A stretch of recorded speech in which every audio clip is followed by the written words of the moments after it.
All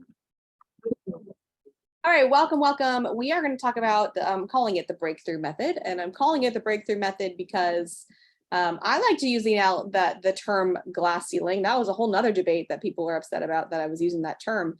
But what I mean about it, what I mean to use that term as is that there is an invisible barrier that exists. And I use the example of that 4-minute mile story. And the 4-minute mile story is that hold on one second. My view, where did it go? Okay, there we go. Just making sure that's working. So the 4-minute mile story is that there was all these years that went by that nobody could run a mile under 4 minutes, even within like a couple seconds. Even if it was 3 minutes and 59, nobody could do it, which told you that there was something psychological stopping people, because that makes no sense that you couldn't do it 1 minute, more. And so then this one guy did it. And then after that, a bunch of people did it. Then there was no more barrier.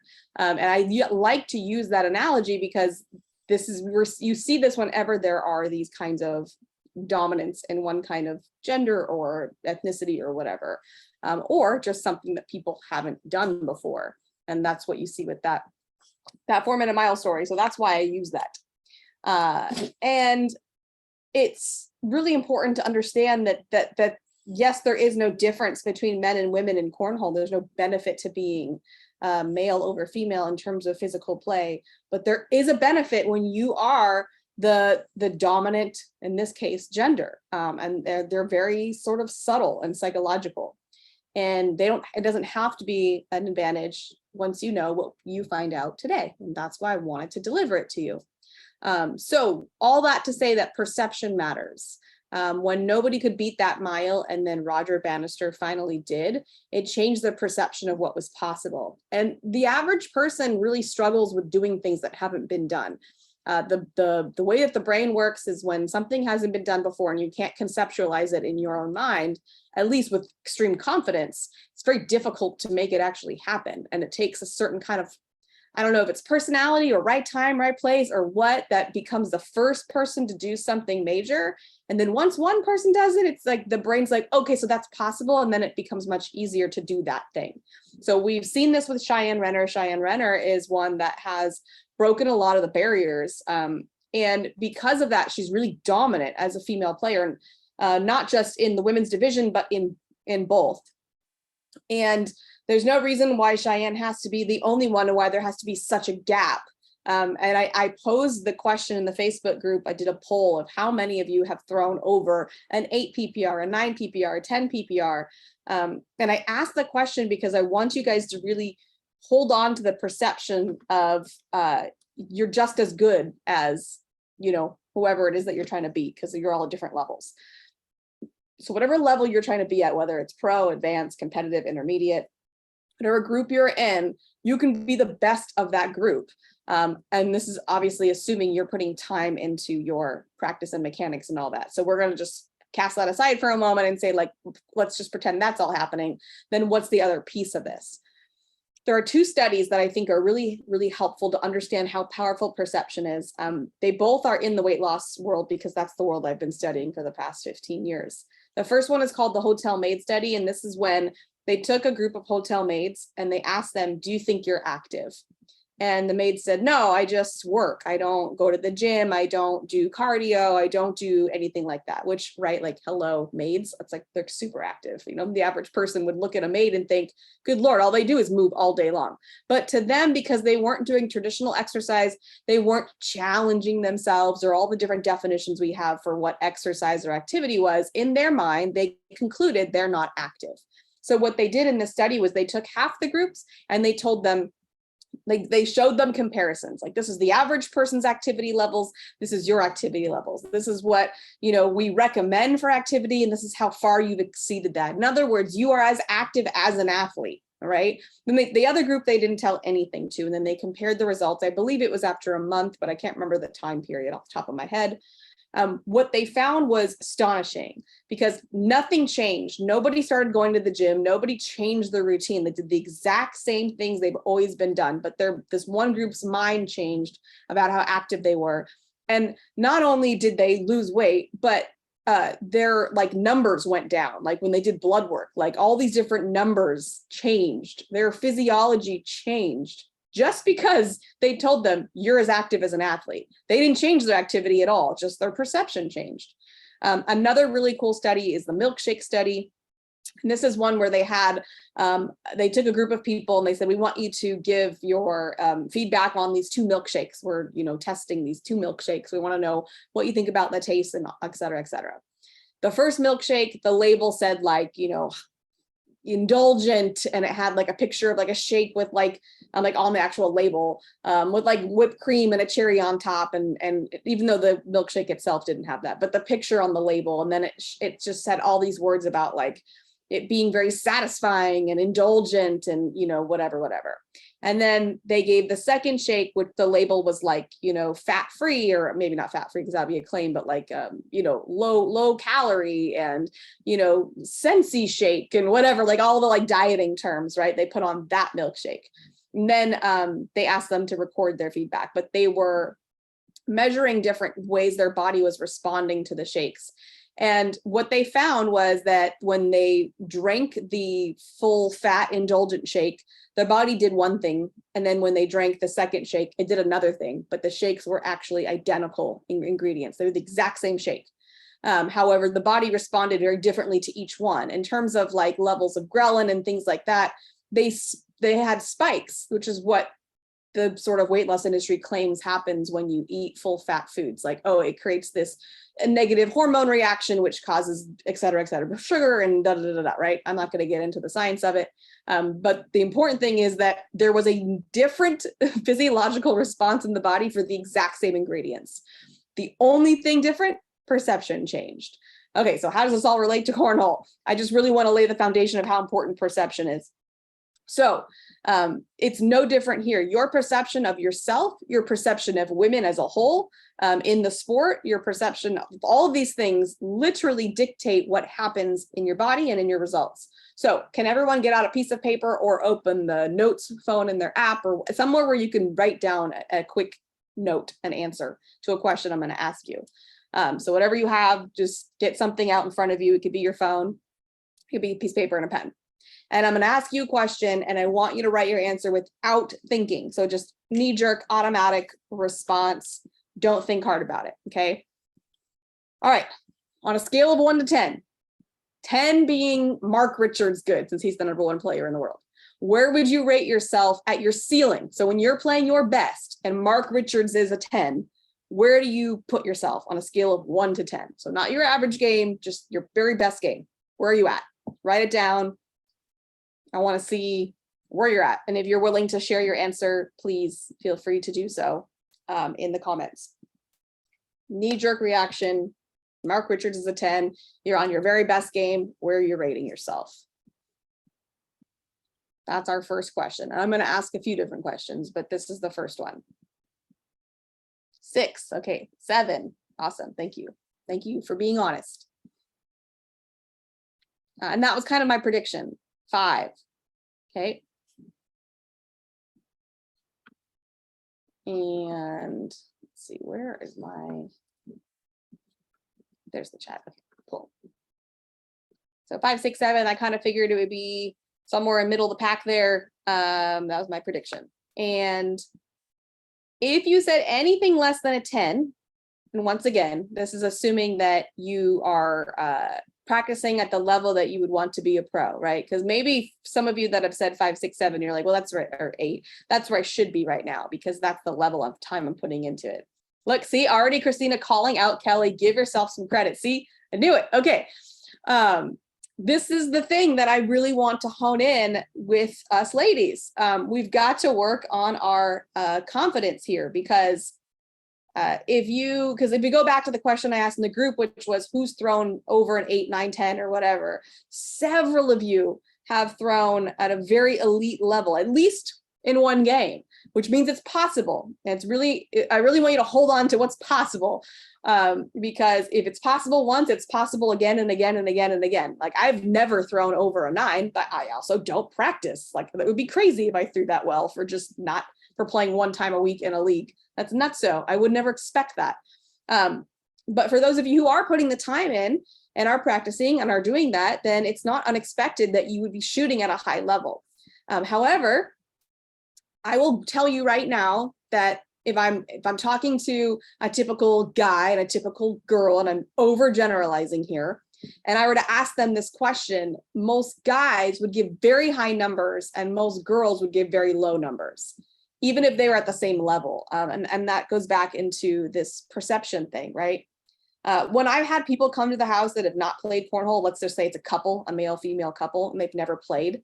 The guy walks up to the board and he's like, yeah, I'll probably be okay. Like, I doubt I'll suck at it. Like, that's kind of the mindset. Like, they don't think they're going to be, actually, some of them do think they're going to be great, you know, and that's just a whole nother topic. But they typically are like, yeah, I could probably do this. And then the women are like, oh, I don't even want to try. I'm going to suck so bad. Right. And that's just where most people are starting. So you think about the growth there. Allison said 10. Yeah. See, grew up with brothers. I love it. So what's your perception of how the cornhole world views you specifically? So if you think like in your local area, what do you think people view you as? And then what do you think that the cornhole world views as women in general? And I would love to hear your answers on this, because I think this is really important. And I think it's not really talked about very much, especially, like I said, when I made that post and Addicted to Cornhole, the men were, by the way, the only ones to respond to that. And so many of them, the answers, I just wanted to like punch them all in the face, because they're just like, the things they were saying, like, there's no difference and blah, blah, like, yes, there is no physical difference, but you're ignoring the fact that the general population views us differently. And there's just no way you can get around that. It's the truth. And even the guys that will say like, oh no, I've been beat by women before, they're saying that as if it's rare, like as if it's shocking, right? Like, yes, they look at us as ants to step on. You said it, Brianna. Like, it's almost insulting sometimes, even when you hear them say like, oh, well, I get beat by women too. Like, and they're saying that because, once again, it's surprising to them. And even the way they're stating it is like, oh, well, that was like, I'm surprised I got beat by 5 but that's the thing, that we're never going to change for them, and we don't need to, but we need to understand it. They play harder against women because they don't want to get beat by us. That's a whole nother topic, right, Allison? Like the I don't want to be beat by a girl situation. I was so annoyed this one time I was playing with a guy. Like, you know how you spin a bag to decide who goes first? And like, we spin the bag and it was him, and he's like, oh, well, you're, ladies first. I'm like, what the fuck are you talking about, dude? Like, I spun the bag. It's you. Throw the damn bag. He's like, I can't go first. You're a woman. I'm like, oh God, like, I can't even with this. Like, I love it, Kelly. They're not surprised if you win in your small area. Yeah, right. It's so annoying. And so like, we're not going to get rid of that stereotype overnight. We're not. And that's okay. We don't need to change their perception. It will change naturally over time, but we need to change ours.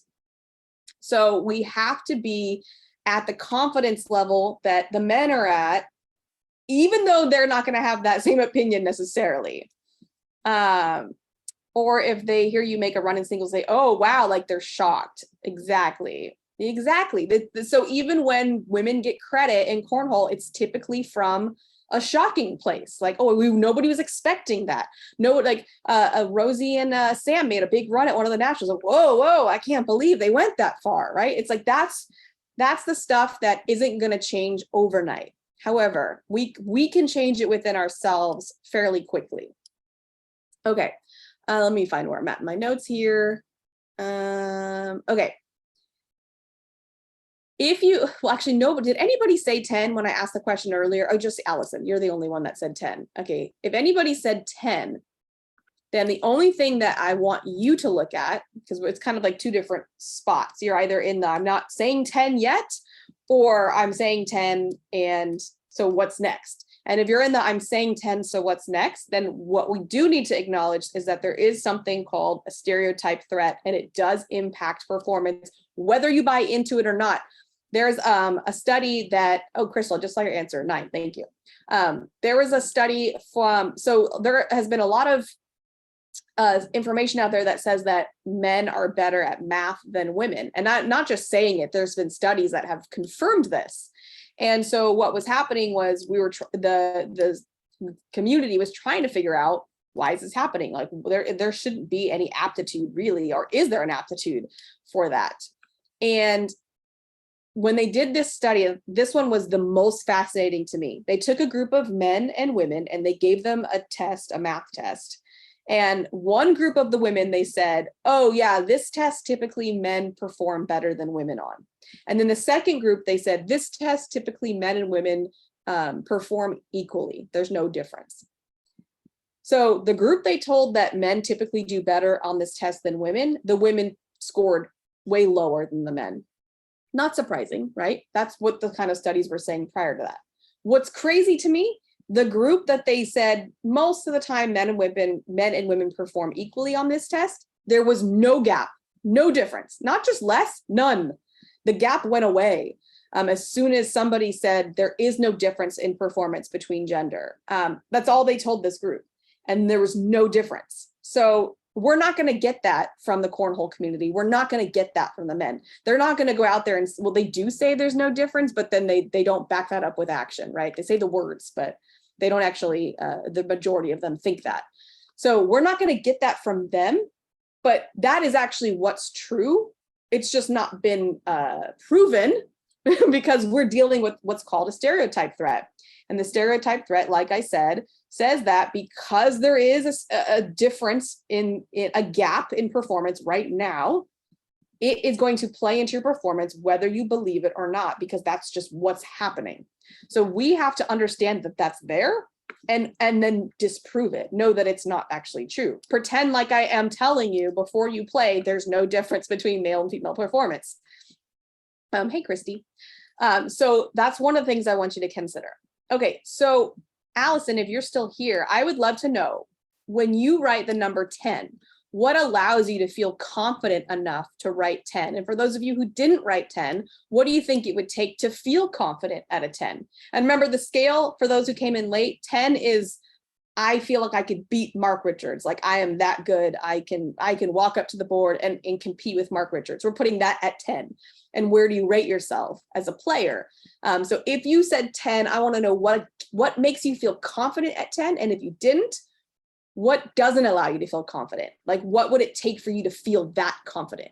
Like, is it like I have to beat Mark Richards? That's the only way, or what else could it be? I want to hear your perception of what it takes to build that kind of confidence. Because remember, this barrier, this invisible barrier that we have, is not actually real. It's happening, but it's not. Doesn't need to be happening. There is no actual difference. But we have these stereotypes that we're dealing with that we need to go away. So tell me, what is it? What would give you confidence? What would it take for you to feel a 10 out of 10? And maybe it is that you aren't practicing enough, right? Oh, exactly, Christina, you don't practice enough. And that makes sense. And that's totally valid. I need to be able to compete and win against higher ranked players, and it hasn't happened yet. Okay, Kelly, I love that you said this, because when you compete against those higher ranked players, are they outplaying you and you're playing your best, or are you not playing your best? So this is a really important distinction, because sometimes when you get beaten, you're like, they just played way better than me. Like I played my absolute best and they played better. So I want to know, are you guys playing your ceiling and they're beating you, or are you not playing at your ceiling and they're beating you? That's the question I want to know, because that's a really, really important distinction. Allison, I grew up playing sports and know that when I do something, the part over my neck has to be confident. When I ran, same way. I've played games with top ranked players and beat them. Okay, perfect. That was my assumption. Both. Okay, Suzanne, both. Great. Sometimes they get outplayed. Sometimes I don't bring my A game. Okay. Because in the cases when you are playing at your ceiling and getting beat, that's just obviously, okay, I need to figure out what I need to do to become a better player. Like, do I need to work on my air melts? Like that's a mechanic. Like that's definitely not my expertise. I'm no expert cornhole player. So that would be like a separate conversation. I really want to focus on how do we get ourselves to be more consistently playing at our ceiling so that we don't get outplayed because we're not playing our best, right? And once again, this goes back to is it that we're not practicing enough, or is it that we know we really like we can play at that level? We can, and it's just not happening consistently. Brianna said, I always play my best when I have my friends and supporters behind the board, keep me mental in check, and it helps me not get mentally down. If I stay mentally up, that's when I play my best, when I'm not negative in my own head. Yeah, that's probably the hardest part, right? Okay, let me go back to where I was at in my notes. I feel like if I'm on my game, I can compete well against most. I need way more practice. We only play 1 day a week and I don't practice the other 6 days. Yeah, valid. Now remember, there's something I always cover when it comes to practicing, and there's a misperception in sort of our American culture that like more is better, right? And this, I get into this a lot with my clients with food, right? Like if 1 cookie tastes good, then 6 would taste better, right? We know that's probably not true, but that tends to be what happens in our mind in the moment. And that's because we live in this more is better culture. You know, if I have this, then more would make me happier.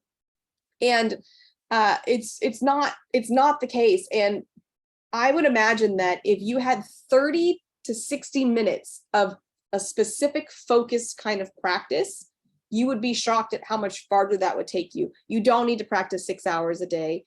That's an option, but I mean, well, I should say it's probably not an option for most people, but it is an option for the people that don't have families and jobs to take care of. And a lot of times it tends to be the men that are able to take the time away from the family, at least, if not being able to take up time away from the job. Okay, let's see. If I practice more, I'd be more consistent, more confident, because right now I can throw 10s and 12s and then throw a floor bagger. Me too, Christina. Why don't you all pull the trucks out and practice in the bays? I'd be throwing daily if I was in that part of the world. So it's, you know, well, and this is, by the way, assuming that we don't have other responsibilities. A lot of us are juggling jobs, families, things like that. And it's just not realistic that we can step away.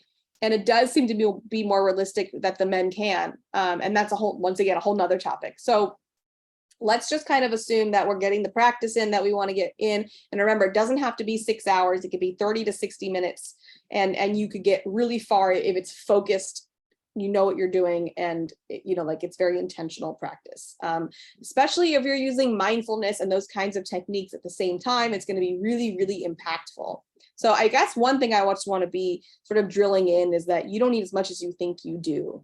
You just need some kind of consistent, the point of the practice is to get enough mental reps in and mechanical reps in that when you get into gameplay, that your body does what it needs to do automatically. So all you're doing, it would be like getting behind the wheel and driving, just so that you don't have to think about driving once you're on the road, like, or once you're in a situation where you don't have time to think. You want to be able to have automatic responses that work for you. But so the point of practice is only to drill in those reps so that you can feel confident saying, I know my body's got this. I've done this enough times, my body's got this. So that doesn't take as much practice as you would think, because if your practice is 30, 60 minutes and you're doing well, it's like, okay, clearly I can do this, right? Or if you're a kid with no responsibilities, tell me about it, Brianna. But once again, I don't think more is better, right? So just because you have this kid with no job and no responsibilities practicing 6 hours a day, it does not mean that somebody that's practicing really focused for an hour a day is not going to be able to compete at the same level. So I really don't think the hours necessarily have to be there, but it has to be very focused and strategic. Okay, let me go back here. So what's your perception of, oh, that's the wrong one. What would it take for you to think you're better than a Mark Richards or a Cheyenne Renner, using the female example? What would it take? What would need to happen aside from beating them? Okay, like what else would need to happen to where you're like, oh, I think I'm actually better than them? Linda said, I can go in confident as throwing against someone who's ranked higher does not bother me, I prefer it. My issue is my head and how I'm performing. Bad round, bad throw gets to me. Yeah, and one of the things I really want to cover, that I'm going to cover in just a minute, is not making meaning out of things, which we're going to get to. But I want to know, I want you to start thinking about what is it going to take not to beat them mechanically. I want to know what would happen, what has to change that in your mind you are confident that you could. What would need to happen? But like I said, aside from actually beating them. So you walk in and you're like, I know I could beat anyone. this is the mindset that a lot of these male players have, and I'm generalizing, but when I talk to the men and talk to the women, the one thing that I hear from the men all the time, it doesn't matter if they have any business saying it. They're like, I know I'll beat everyone in this room. Like, that's the mentality. And we're going to talk about also in a second that faking it doesn't really work. So it has to be believable. Otherwise your brain will be like, yeah, right. All right, staying calm, Linda says, throwing 12s on the regular. Yeah, well, not everybody. I mean, think about it. Like, a good PPR is over 9, right? So, you don't have to throw 12s all the time. It's not typical that you're going to throw all 4 in the hole all the time, which brings me back to the point that you really can't respond or react negatively when you miss a bag, because it's realistic that you would miss a bag. Even the best players in the world will miss a bag. I got to go practice and then play, but enjoyed listening. Okay, Allison, thanks for stopping by. I would need to keep telling myself that they are just cornhole players. Forget the fact that they are pros. That's the whole play the game, not the name quote, famous quote. So I want you guys to, I'm going to put you in a scenario. So, follow what I'm saying here. You can close your eyes if you want, you don't have to, but I just want you to drop into what I'm about to say. Okay. I want you to imagine for a moment that you've only been playing single games. Okay. Let's just take the doubles off the table. Okay. So you've only been playing singles and nobody has beat you in one entire month. All right. So you played singles this entire month and no one's beat you, not once. You've won every single game. I really want you to feel what that would feel like. What does it feel like that you looked back at the last month and you went, holy crap, I have been on a streak that not one person has beat me in an entire month. Holy shit. Okay. Now I want you to imagine, now it's 2 months. Now it's been 2 months and not anyone has beat you in 2 months in singles. So not getting any help from someone on the other side. You've now gone 2 months and nobody has beat you. You have been on a freaking run. Now 3 months, it's been 90 days. You've not lost one game. Okay. Drop into what that feels like. What would it feel like to not have lost a game in 3 months? Okay. Now, my question for you is, how do you walk into your next game on day 91? You haven't lost in 3 months. You've been on a streak. You're walking into that game, day 91. You're like, it's time to play singles. Here I come. How do you feel? Does it matter who you're playing? Too much pressure. I quit. Oh, come on, Suzanne. Does it matter who you're playing if you haven't lost in 3 months and now you're on your 91st day of playing? Confident. That's right. That's right, Christy. I hope confident. On cloud 9, yes, I know. And I want to just remind you all that the brain does not know the difference between reality and, I guess, call it dreaming, whatever you want to call it.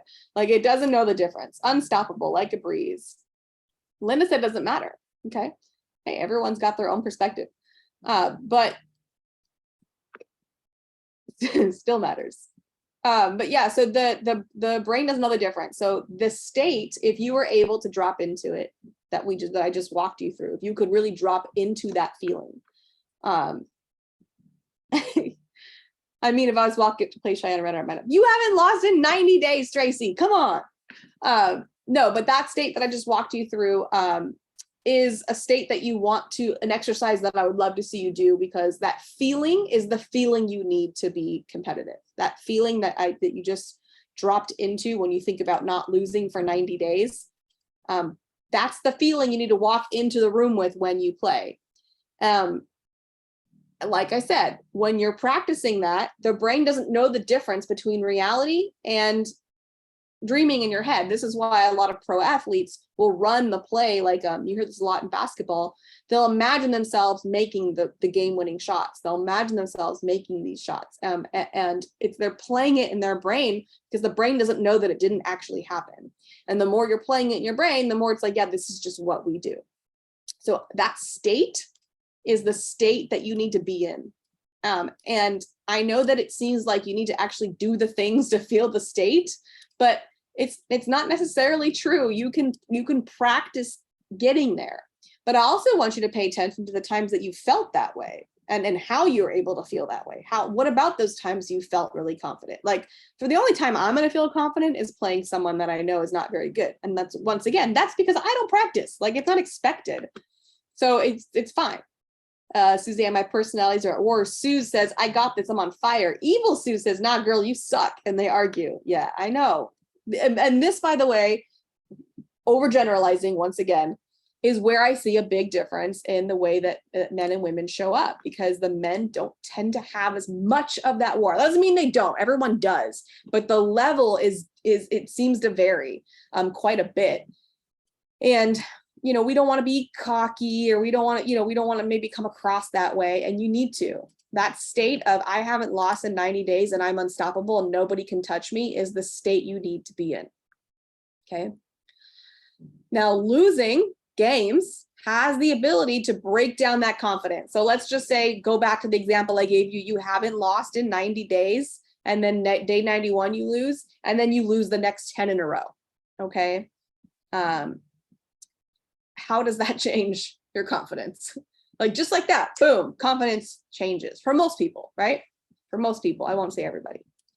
And that's the situation that we got to deal with, because missed opportunities or bad bags or choking under pressure they're going to happen. And they're either going to confirm, what did we call it? Evil Sue's. It's going to confirm evil Sue's dialogue, right? Or it's going to confirm what society says about female throwers and the difference and the gap. Or we don't give it any meaning whatsoever, which is obviously the ideal situation. But typically, what we're fighting against is that when we do lose and when we do play at our floor instead of our ceiling, and people are watching, and it's like, oh great, that all that does, the dangerous cycle we get into at that point is like, this confirms my negative dialogue that I have when I'm not feeling confident. And it confirms the cultural, sort of societal dialogue about this sport and women in it. And that's a huge burden to carry on both, especially the cultural or societal one. That's a lot to take in. Brianna said, I tell myself this is how I grow. It's not a fail, but another lesson completed to get where I want to be. Exactly. And that's the right messaging, Brianna, right? The challenge is not letting it change our confidence. So if our confidence was at a 10, let's say walking in, when we practice this art of getting into that state of, I haven't lost in 90 days, I'm unstoppable. You walk in the room, you're good to go, you're feeling good, you get beat. Can you get to a place where that does not waver or alter the state you were just in? Are you able to stay true to that state, or does it now change? Right? And we're human.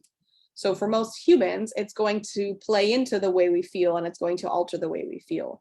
And a lot of this is just, I want to bring awareness to what's happening so that you can see it play out. Because the more you could see it play out, like, oh, I was walking in at a 10, I lost, and now I'm at a 7, and this is silly. It doesn't need to be that way. So what? I lost a game. Like, especially if you were playing well, it's like, that person just outplayed me, and it happens. They were on their ceiling times 10, you know what I mean? Like, it just happens. But especially if you weren't playing at your ceiling, now that starts a whole nother dialogue that we now have to deal with. So the key is to tap into the dialogue that's happening, label it, and then eliminate the emotional response to it. Okay, that's kind of what Brianna was alluding to right there, right? So you say, wow, I'm watching this dialogue with Suzanne's example. I'm noticing evil Suze is here, and she's saying some shit that I shouldn't be listening to. I'm seeing it. I'm watching that part of me come and play out in my mind. I'm seeing it. But the more you can distance yourself from what's happening and not personalize it or embody it, like, this is what's happening. Okay, so that's the labeling of what's occurring. And then you want to eliminate the emotional response to it, right? Yeah, Linda, good question. How do you remove the emotional part? Such a good question. Let me be clear. You're going to have an emotional response because you're human. So I guess what I mean by emotional reaction is not that you don't have emotion, because we're going to have emotion. But when you label the emotion as that's what should happen. Okay, so let me walk it through. You just lost a game. Okay, it's like, crap, man, I really, really needed to win that game for XYZ reasons. I'm feeling really disappointed, frustrated, sad, worried, embarrassed, whatever. Label the emotion. That is what you're feeling. You can't pretend you're not feeling what you're feeling. It's there. But the key is not making any meaning out of it and allowing it to go through you, right? The challenge is when we hold on to it. So we're like, I'm feeling frustrated. That's because I suck. That's because I didn't practice enough. That's because I'm never going to beat that person. They're too good. That's because, right? That's the making meaning part that's very dangerous. And then the other part of it is trying to pretend the emotion isn't there. Oh no, I'm not going to allow myself to feel the disappointment because I don't want to feel disappointed. That's not a fun feeling to feel. So I'm just going to pretend it's not there or push it down. Right, Kelly, 5 minutes, be pissed and move on. You said it perfectly. Whatever that feeling is. But here's the thing. I want you to be honest about what you're feeling, because anger is sometimes what's being expressed, but that's not the real feeling. The feeling truly could be embarrassment. It could be different things. So let yourself be honest about what you're actually feeling. Yeah, a kindergarten's emotion poster. Yes, Suzanne, please do that. I would love that. Right. And then I also want you to do a viewing of Inside Out, the cartoon, where, you know, they go in and you get to see all the different emotions drive the car. And then, you know, that if you haven't watched the movie Inside Out, you have to, because it's so good. And I've used this analogy in Cornhole before when I've said who's driving the car, right? You know, is sadness driving? Is anger driving? Is joy driving? And whoever's driving is going to dictate your results. And so you want to let that emotion be there and say, like, hey, sadness, I see you here and you should be here because you're human and it's what happens. Good, Suzanne, good. But then say, okay, and now we need to move on to the next thing, right? It doesn't mean anything. It doesn't mean anything about who I am. It doesn't mean anything. So please, here, and by the way, let me give you another great piece of knowledge here. This is where women will do better than men, because we generally are better able to process our feelings, label and process our feelings, okay? Men tend to only be comfortable with one, and that's anger. And that's because obviously we have all these stories about, you know, like men shouldn't cry and men shouldn't feel X, Y, and Z. And so the anger is the only real emotion that men typically feel comfortable expressing. However, with women, we tend to be more open to a range of emotions. And I need you guys to use this as your superpowers.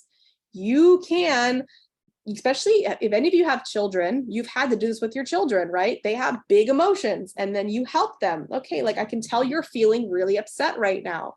Like, let's work through this. Like, it's easier sometimes to do with other people. So if you have children and you've navigated emotions with them, this is what you have to do for yourself. And sometimes you don't have very long to do this in between games, but it's, man, that sucked. That was a major loss. I'm feeling really freaking sad about it. And this is where I would recommend, if you feel tears coming, please go find a spot where you can let them flow, because then at least it comes out and you can move on and go to your next game. Like, the emotions are valid and real and need to be there. We just need to move on. So when I say eliminate the emotional reaction, I don't mean eliminate emotions. I mean eliminate the response that you create or the meaning you create about the emotions.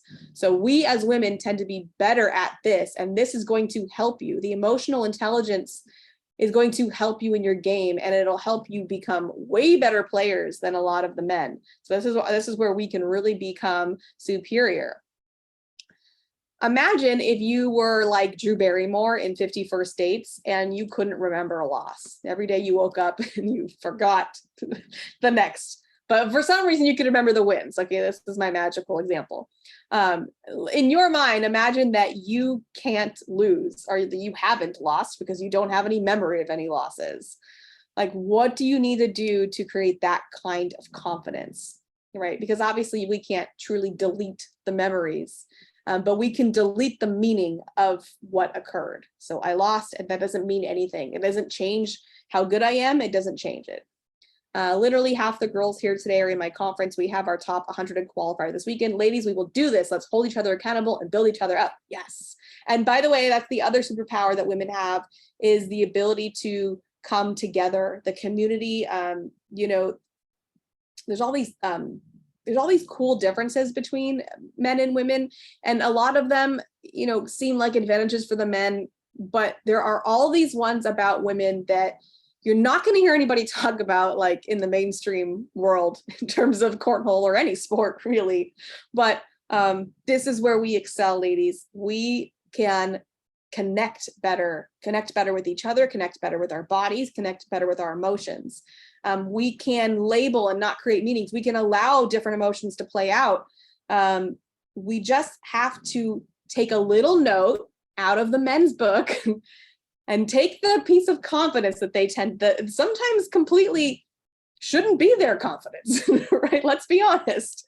Sometimes some of those guys have confidence that you're like, I don't know if you should be that confident, but you know, like we need to take a little piece out of their handbook. And if you can marry your ability to do all those things that we do naturally in our feminine energy and connect it with the confidence that you have no reason not to feel, that if you pretended like you never lost, that you would have, you will be unstoppable, right? You have done it before. Whatever your best game was, you've done it before. There's absolutely no reason why you can't do it again and again and again.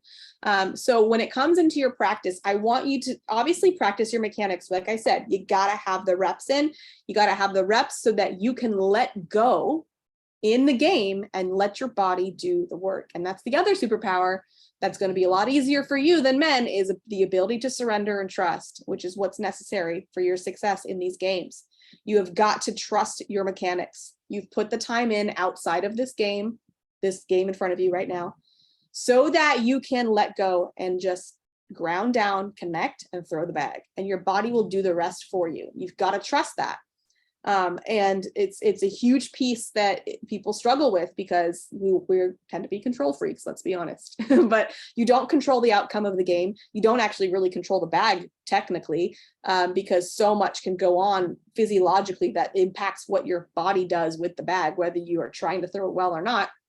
So if you can kind of sort of let go and say, like, let me put it in this terms. If you've ever tried to cram before a test and you're like, okay, I waited way too long, like it's too late. Like whatever I know at this point, I know it's too late for me to try to cram in a bunch of knowledge 5 minutes before I go take the test. I'm not going to retain any of it.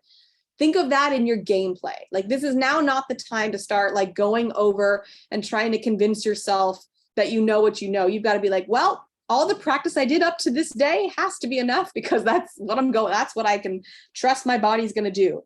So if you didn't practice enough, then just be kind to yourself. And this is what I do, because I don't practice. I'm like, I'm going to do the best I can, but I don't practice. So whatever happens, happens. It is what it is. If I was putting a lot of time in, then I think it would be easier to say something like, I'm pretty confident that I can trust my body to do what it needs to do. And so I would love to see more 10s come out of your mouths in terms of the confidence on a scale of 1 to 10. So whatever you need to do to create that 10, whether it is more practice, more strategic practice, more connecting to your body, whether it's coming together and having these important conversations, because this stuff's happening around us and we need to talk about it, talk about our feelings about the fact that it's happening. Whatever you need to do to create more confidence is what's going to carry you through and start to become superior, or at least close the gap between the two genders that doesn't need to be there for any real logical reason, other than the fact that there just hasn't been a lot of examples of it not being there. Being kind to myself is more homework for me. Linda, what a wonderful reason to be more kind to yourself. Like, what a wonderful excuse to learn that skill. Like, kindness and compassion, that's the way I show up for myself, although it wasn't for many years. But that I am as kind to myself, if not more kind to myself, than anyone around me. The way that I would respond to my 7-year-old is the same way that I respond to myself, with extreme compassion and kindness. The same way I would respond to my best friend is the same way that I respond to myself. I give myself a ton of grace. a ton of, hey, you did the best, what, like I said, how you would treat people you love. So I think my prediction is if we can focus on these kinds of things and couple it with the confidence, I think you guys are going to see a huge leap in this gender gap. Another cool stat that I'll lead you with, and I posted this on my Facebook page, that at one point, males were outperforming females in, I think it was math and science, 13-1. And in a period of time, and I forget the period of time off the top of my head, it went from 2.6 to 1. That's how much that gap closed. And the only thing they found that closed the gap was less gender discrimination. Like, we started talking about the fact that there is gender discrimination there and there shouldn't be. That's what closed the gap. Like, oh, that's interesting. There really shouldn't be, because there is no difference. And it really is nature. I mean, nurture, not nature. Like, once we started talking about it, and then we started changing the narrative and started changing the minds of the women, and they went, oh, wait, so I'm not inferior at math and science? Like, there is no sort of like actual reason why I should be not as good at this than men? Interesting. Okay. And they started rising up. So I'm trying to help you guys close this gap by just understanding what's happening and the fact that it doesn't need to be happening. I know you guys all know that physically. We all know there's no difference physically, but because there is a gap at the moment, it's very difficult to really settle into that truth and be really confident in that truth. So I hope this was helpful. And if you have any questions, I am more than happy to answer them. So feel free to post any questions that you have.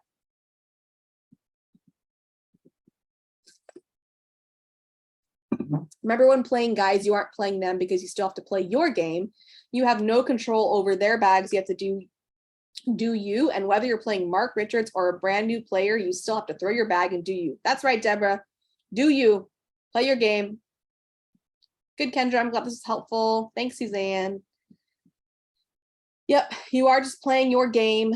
However, the only thing I'll say, Deborah, is that if you are feeling intimidated when you walk up to the board, allow yourself to admit that you're feeling that, right? Because once again, we can't pretend emotions aren't there. So just be like, you know what? I'm feeling intimidated because I'm playing Cheyenne Renner or Mark Richards or whoever, and that's normal, but it doesn't change the way I play. Okay, so really important to allow emotions to be there, identify what they are. The more you guys can allow those, don't be afraid of those conversations in your head. Don't be afraid of what you're feeling or what you're experiencing, because it's normal. And then the more that you can label about something that has nothing to do with you, like, of course I'm feeling a little intimidated walking up to the boards against this person. They haven't lost in a long time. That's a normal feeling. Or of course I'm feeling intimidated. There's a total stereotypical gender gap that shouldn't be there. Like, the more you can label those things and be like, and make no meaning out of it, which means nothing about what I'm about to do, right? But we can't pretend we're not thinking or feeling what we're thinking and feeling. So we have to acknowledge it's there. We just have to let it go, move on. And that means nothing, right? And that's fine to feel. And that's normal, right?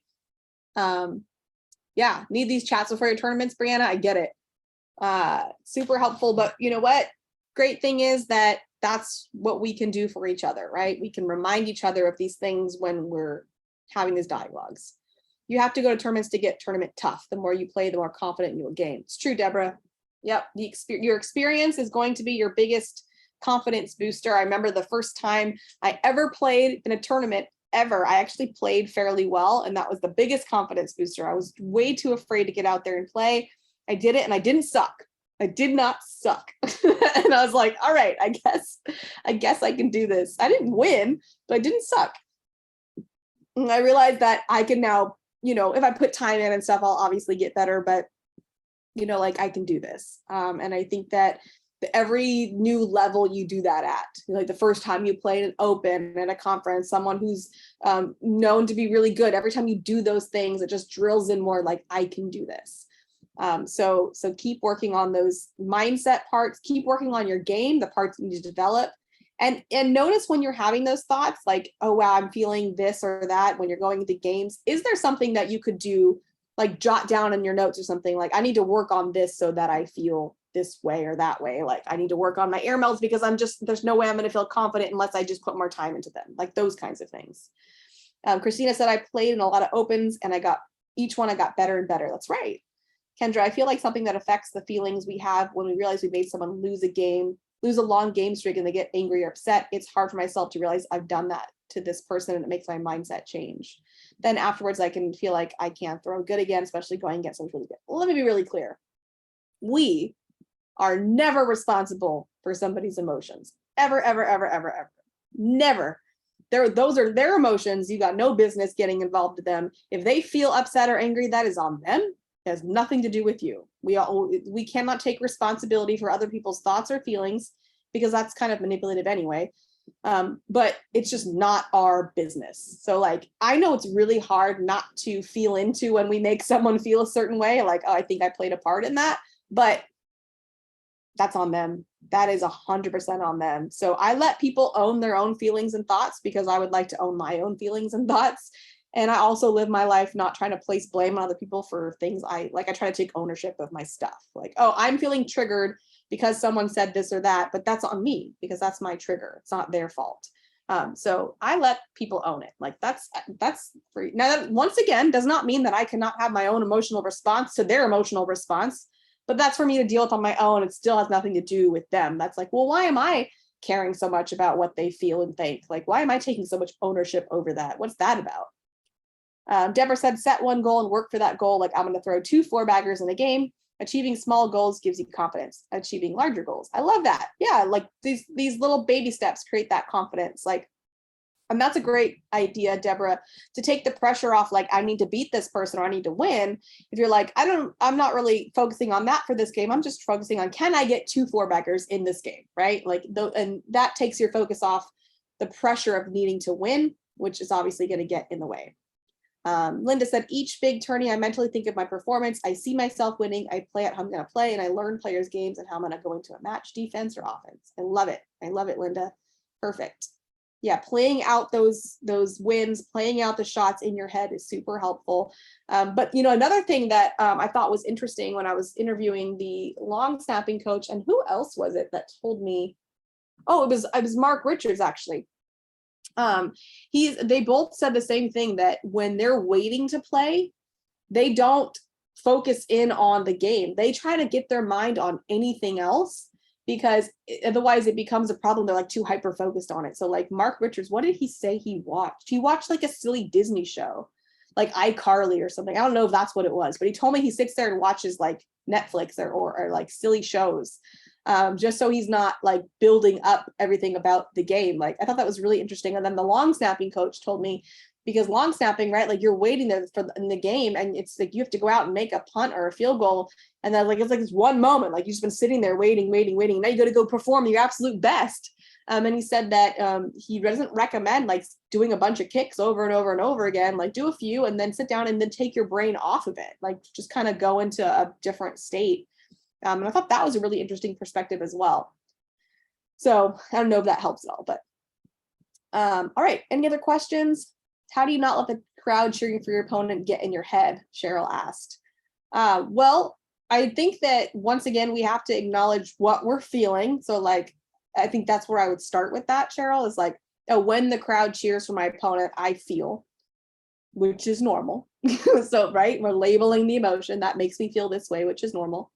So that's the first thing I would do. And then the second thing would be to see if you're making any meaning out of that and seeing if you can do anything to create no meaning out of that. So like when the crowd cheers my opponent, it makes me feel like they don't want me to win. And that makes me feel like I suck, or I don't know, I'm making this up. And then it's changing that story. Like, well, it's okay for them to cheer for my opponent. They're allowed to do that. And it's also okay for me to feel this way or that way. But that doesn't change anything about the way. That has nothing to do with how I throw the bag. It has nothing to do with who I am. It has nothing to do with anything. That is 100% separate from me. Creating distance. So the danger gets in when we personalize things. That's when we get into trouble. If you walk up to a court dreading who you're playing, it shows and gives your opponent an advantage before the game even starts. I know. I always tell Eric Davis this because whenever he misses, he like wears it all over his face. He's a kid. And I told him, you got to stop showing everybody how you feel every time you miss a bag. It just gives them all the confidence every time you miss. And he's like, I know. So you're totally right, Deborah. Like once again, you can feel things. You just don't want to, you want that to be your own individual experience. We don't want them to have that experience with us. We want to be like, okay, like I'm feeling this. Like, I know a lot of times you can actually in between throws do a lot of processing. And so you got to do it kind of as quick as you can. But, you know, it is, it is what it is. So once again, these are things that you can take away and go, you know, what I'm noticing is that every time I play and this happens, I experience this. So what can I do outside of competitive gameplay to train myself or practice for that? Kelly said, I don't look at the bracket. You know, I think every pro I've ever interviewed says that they don't look at the bracket. So I would say that that is like across the board, the advice that they would recommend there. Oh, I'm sorry, Kristen, I had yours behind here. I feel like when I lose a game, embarrassed, let down, or disappointed. I feel the same way. Is there something you do physically to let go of the feeling, Kristen? Is that what you're asking? Let me know if you meant let go of the feeling or let go of something else, the loss. At the end of the day, it's just a game. That was actually, Deborah, another piece of advice that long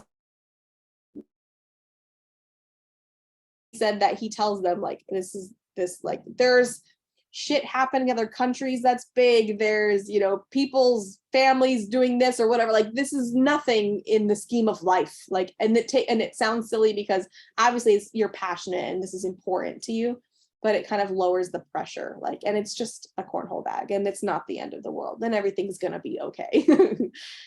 In the moment, the emotion, so you can throw again. Got it, Kristen.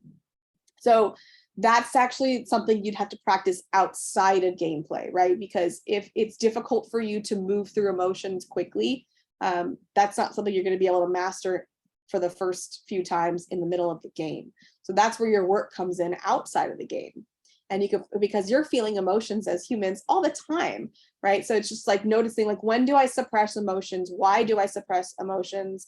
Do I allow these emotions to move through me? And you start to get into a pattern of emotions are okay, it's safe, it's not going to kill me, they don't last forever, I can handle it.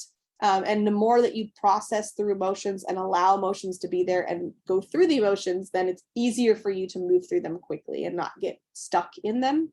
And that's an important skill just to have in general. So, I mean, we call that kind of emotional intelligence, right? The ability to label emotions, not make meaning out of them, move through them, not suppress them. And this is where I work a lot with my women and their weight, because so much of our weight issues are us shoving stuff down, right? Emotions and different things. And so we're really getting into the habit of allowing things to move freely through your body is going to be where that's going to come into play. And then it should happen fairly easily in the game because that's just what you're used to doing. Deborah said, never apologize to your partner for losing. If you did the very best you could and you tried your best, that's all you can do. Don't apologize for giving your best. Everyone loses at some point. You know, it's funny. I did a whole post about this back in Ventura. It wasn't just this recent, it was at Surf Rodeo, because I saw somebody post like this big, huge apology, one of the pros, about their performance. And it made me so sad because you're so right, Deborah. Like, we only can do our best and we don't control the bags. We don't control the outcome.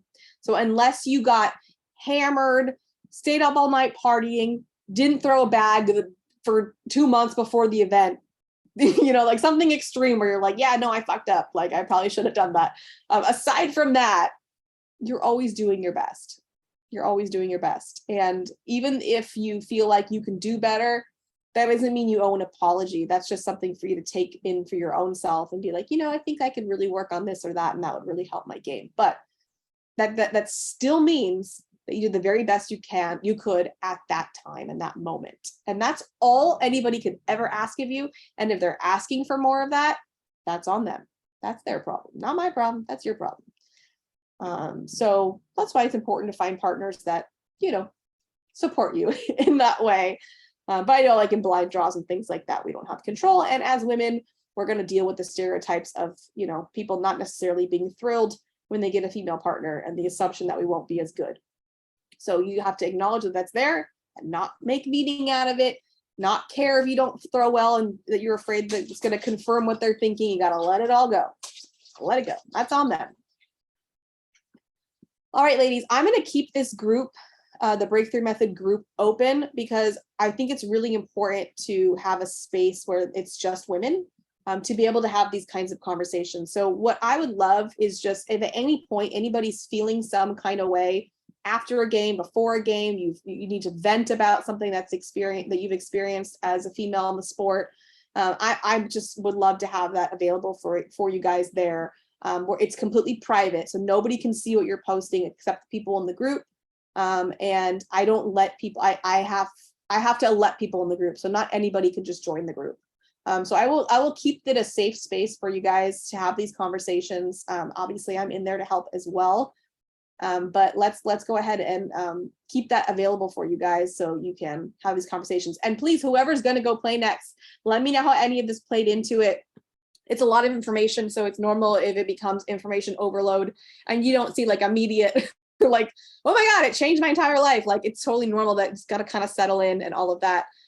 So let it have time to do that. But please use this as a space that you feel safe enough to express how you're feeling. And I would love to see this season be the season where we see this gap close, and we have got to stop trying to do it like the guys. I know I said we need to be as confident as the guys, and that's the only piece I want you to really take away, but you're women. You got to approach your life like a female and use the strengths of your femininity and your feminine energy to actually thrive. But if you're trying to duplicate what men are doing or trying to do it like men, you will struggle. So please just try to tap into what are your strengths as a female and how can that make you better at this sport? Because there's a lot of them. Once again, we're not really going to hear about it, but is there.